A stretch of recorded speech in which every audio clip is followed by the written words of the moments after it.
స్వామి ఎప్పుడు వేసుకొచ్చారు స్వామి మాల? నిన్నే చేసుకొచ్చాం స్వామి. నిన్న భజనకి రాలేదండి స్వామి. మా స్వామి కాలనొప్పి వల్ల నేను కూడా ఆగిపోయా స్వామి. మొదటిసారి మాల వేసినట్టున్నావు, అప్పుడే కాలనొప్పులు అంటే ఎలా స్వామి? ఇంకా పేడతోళ్ళు కూడా వేయకోకుండా. పేడతుళ్ళు అంటే ఏంటి స్వామి? పేడతోళ్ళు అంటే ఏంటా?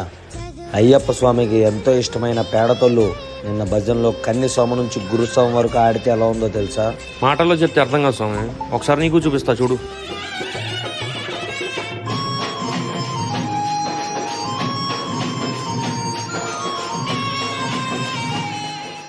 ఆ స్వామిలో అలా పేడతుళ్ళు ఆడుతుంటే చాలా ఆనందంగా ఉంది స్వామి.